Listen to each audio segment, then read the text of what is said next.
This episode of Quilt Makers Lessons in Creativity is brought to you by Northcott, cottons that feel like silk, and FOF, perfection starts here.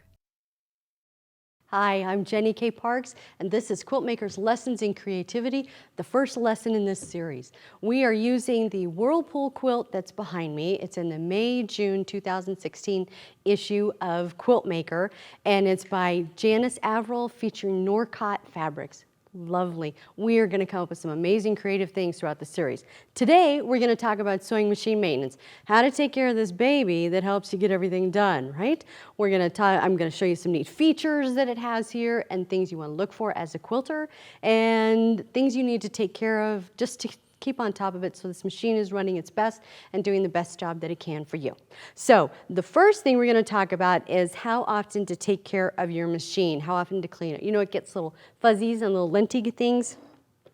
So it'll usually come with a brush. Your machine will come with some sort of brush, or you can get a little brush attachment, and you just kind of clean in there and clean it out. And I'm going to come over here to the machine and show you. I usually dust the stuff out when I change the bobbin.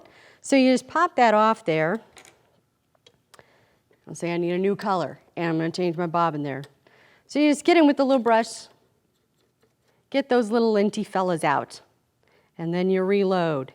Now, I am not a fan of the canned air. Some people love it. My concern is that sometimes it pushes little fuzzies back into the machine, and that's probably something you want to avoid. All right, here we go. So if we're also talking about, while I have this off here, I want to show you something else too, because you can change the needle plates. So you see how this machine, it has a needle plate that has a long extension, right? So I can do decorative stitches, I can do big zigzags or whatever. There's plenty of room right there. Now you can change it as a quilter, which I think is an excellent feature. It really helped improve my, my accuracy in my quilting, getting a 1/4 inch, is you put in a single hole needle plate. And that looks like this. So it just has the one hole in there. Then when your needle goes down in there, it doesn't pull any extra fabric around. And I'm telling you, just that much is enough to make a difference sometimes. So you pop that fella in, just like that. Put this one in there too, and you're good to go. Some machines will have a setting on there that says, I'm only going to do a straight stitch now, so you don't accidentally do a zigzag. I mean, not that I ever have. And this machine is pretty cool, because if I try to set it up to sew in a zigzag, it'll give me a little warning when I have this plate in. It'll give me a warning, say, no, don't do that, and telling me that the single hole is in there. It also has this little visual right here that just has the needle and a single hole. So it's another indicator to me, watch out. Don't try to do anything fancy here right now. Okay, so another thing to talk about, let me come over here and show you guys the needles. Now the standard is that you change your needles after 8 hours of sewing. And I think that's probably great. I mean, they're engineers who designed it and set it up, and they know the tolerances and everything, but I don't keep track of 8 hours when I'm doing my stuff. So I generally stick with the same needle unless there's a compelling reason to change it. For example, if I'm going to change techniques, like if I'm doing something different, if I'm going to stitch in a pillow or something like that, and I want to do nice little edge or top stitching or something, then I'll change and use the appropriate needle. I will also change the needle depending on the size of the thread. So you want to adjust the size of your thread to the size of your needle accordingly. The other reason I will change my needle, well, there's two more. The one more reason that I'll change my needle is if it starts to skip stitches. That's, okay, because if you're sewing and everything's fine, and then all of a sudden you're skipping stitches, then it's time to switch it, probably the needle. Or if you know you've nicked the plate, right? You weren't paying attention to the single hole thing and you got the plate, or you did something and you just heard like a chunk, probably time to change the needle. Better safe than sorry. The other reason I would change it is I know if I'm starting a big project like this quilt behind me, and I know that's the only thing I'm going to be working on for a long time, I'll put in a fresh, clean needle for that just to avoid any hassles with it. So again, you know, changing it at every 8 hours is great if you can keep track of that. That's wonderful. Okay, so there's a couple more things here. Oh, this is pretty cool.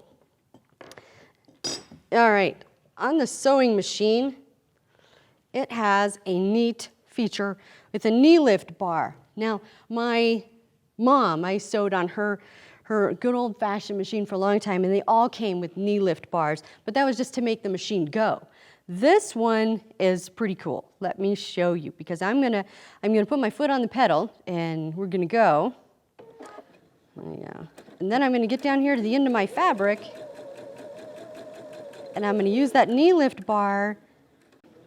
I think there, all right, I'm gonna use the knee lift. Look at that, oh, wait a minute, I wanna put my needle down.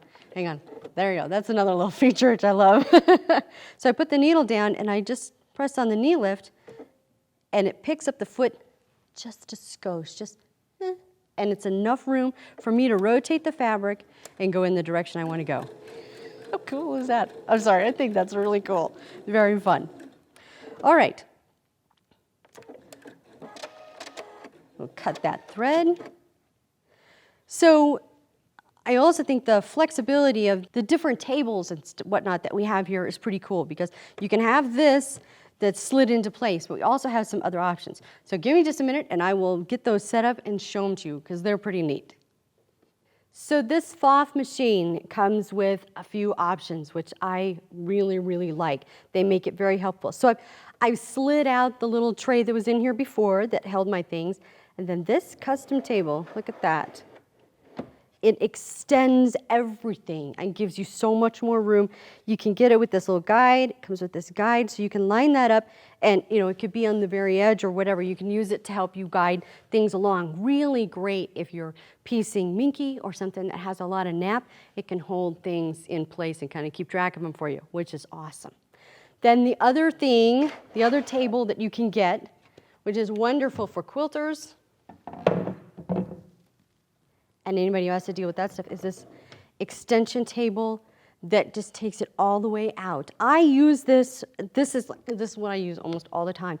And it's really cool because I'll put my stuff underneath here, and then I have, it's like I have two tables all of a sudden. I've doubled my workspace. But it has all this space and it's nice and smooth. The height is adjustable, so I can get it perfectly even with the surface that I'm working on. Sometimes I'll put the pattern itself that I need to reference all the time right there so I can see it, right? You don't want to lose that thing. So yeah, I think it's a great option to have with your FOF machine. It's wonderful doing the free motion. It's really, really great addition to have with your machine. So take care of your machine. Get yourself good tools that will take care of you. They're going to make this job more enjoyable. In fact, not a job. They're going to make it something that you love to do, a joy that you're going to enjoy coming to and working on all the time. So in our next episode, we are going to cover fabric selection. I've got some great things to show you. So thanks for joining me in this lesson. We've got a lot more things coming up in this series, so I will see you next time. This episode of Quilt Makers Lessons in Creativity is brought to you by Northcott, cottons that feel like silk, and FOF, perfection starts here.